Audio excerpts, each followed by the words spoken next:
আমরা এখন স্পিতি ভ্যালির দিকে যাইতেছি। তো স্পিতি ভ্যালি আজকে পৌঁছাইতে পারবো না, যত দূর আগায় থাকা যায়, যত দূর আগায় রাখা যায় তত দূর যাব। কারণ আমাদের প্ল্যানে আছে যে আমরা সন্ধ্যার পর আর রাইড করব না। সন্ধ্যা বলতে আমরা সর্বোচ্চ 8টা পর্যন্ত বাইক রাইড করতে পারি, তারপর আর রাইড করব না। কারণ রাতে কোনো রকম কোনো ভিউ পাওয়া যায় না, ডানে বামে কোনো কিছুই দেখা যায় না। আর এদিকে দেখতেছেন যে সব কিছুই অনেক সুন্দর, সব জায়গায় দাঁড়াইতে মন চায়, সব জায়গায় দাঁড়ায় ছবি তুলতে মন চায়। বাট এদিকে রাইডও করতে হবে, আবার ছবিও তুলতে হবে। এরকম করতে গেলে আমাদের সময় বেশি লেগে যাবে। এখন একটু জোরে রাইড করতেছি, কারণ এখানে আমরা একটা খাবারের হোটেল পাইলাম। সো আমরা এখনও লাঞ্চ করিনি, তো এখন আমরা লাঞ্চ করব। তো দেখি কি আছে লাঞ্চ করার মতন।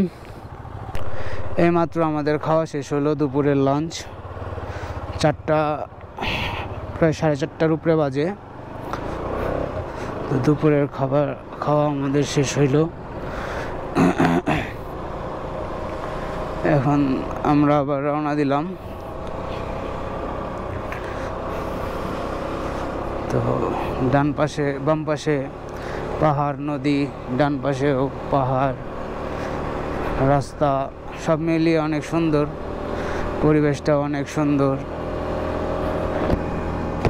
খাবারটা অনেক মজা ছিল। পরিবেশের সাথে খাবারটা একদম আমাদের বাংলাদেশের খাবারের মতন খাবার পাইছি। ভাত, ডাল, একটা সবজির মধ্যে সয়াবিন ছিল। ডালটা তো একদম পুরো বাংলাদেশের মতন ছিল, সাথে লেবু ছিল, মরিচ ছিল, পেঁয়াজ ছিল।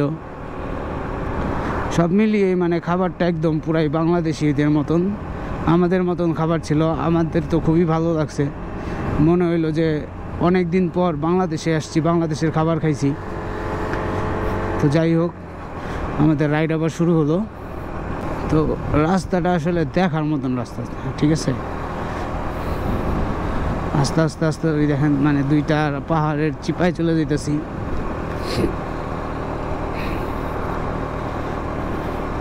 আসলে এরকম রাস্তা স্বপ্নের মতনই হয়, স্বপ্নের রাস্তার মতনই হয়।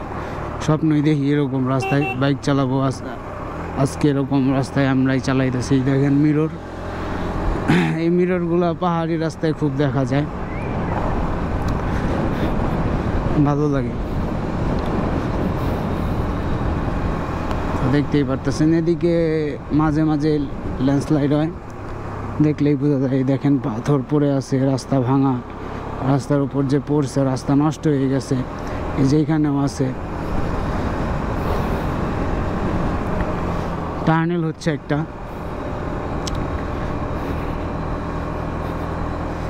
তো সব মিলিয়ে অনেক সুন্দর রাস্তা, ভালোই লাগতেছে।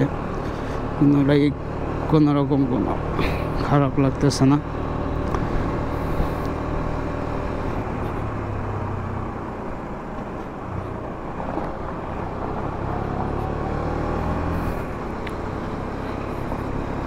দেখতেছেন দুই পাশে পাহাড়, মানে বইলা বুঝাইতে পারবো না যে কতটা ভালো লাগতেছে। রাস্তাগুলো দেখতেই ভালো লাগে, আমার কাছে তো অনেক বেশি ভালো লাগে।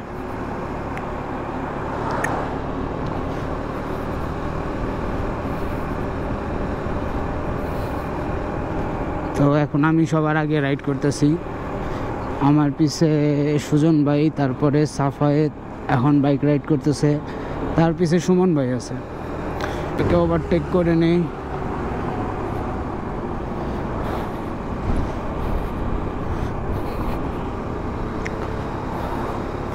ও সামনে দেখতে পারতেছেন সেই ভিউ দেখার মতন।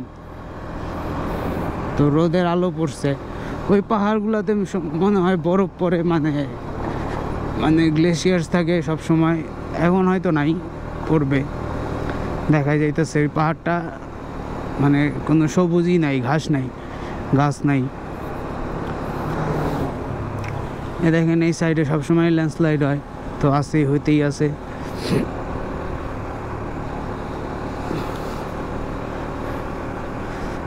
তারপরে এখন মানে সব কিছু মিলায় অনেক ভালো লাগতেছে, অনেক ভালো লাগতেছে। সবারই স্বপ্ন এরকম রোডে চালানোর। বারবার ঘোরায় একই কথাই আমি বলি যে এইসব রোডে চালানো একটা স্বপ্ন, সবারই স্বপ্ন। যার বাইক রাইড করতে ভালো লাগে, যার বাইক পছন্দ, তার এরকম রোড অবশ্যই পছন্দ।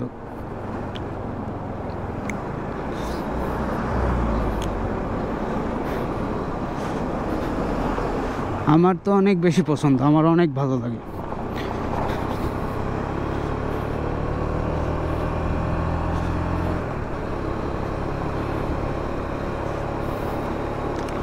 মানে যতই আগাইতেছি ভালোই লাগতেছে, এমন কোনো কিছু নাই যে ভালো লাগতেছে না। হ্যাঁ, এই ব্যাপারটা ভালো লাগতেছে না, না এরকম কোনো কিছুই নাই, সব কিছুই ভালো লাগতেছে।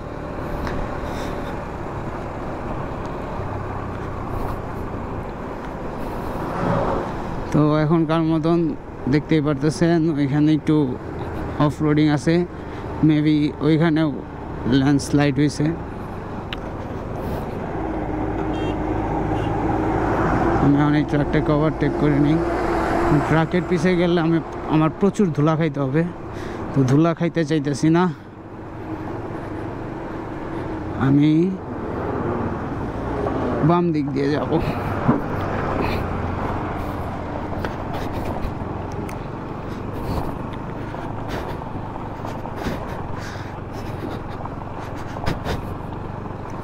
আমি একটু স্লো যাইতেছি কারণ আমার বাকি পার্টনারগুলোকে দেখতে পারতেছি না। লুকিং গ্লাসে একজনকে দেখা যাইতেছে। কোথায় ভাই আপনারা সবাই?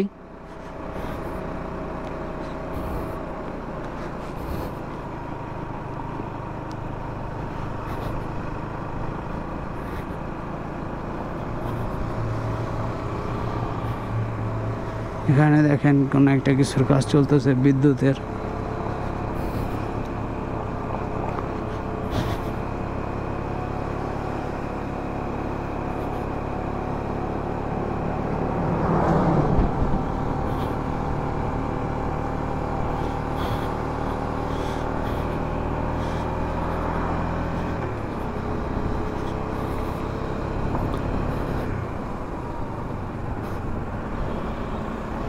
যাক, আলহামদুলিল্লাহ সবাই চলে আসছে। এখন আবার একটু স্পিড বাড়ানো যায়।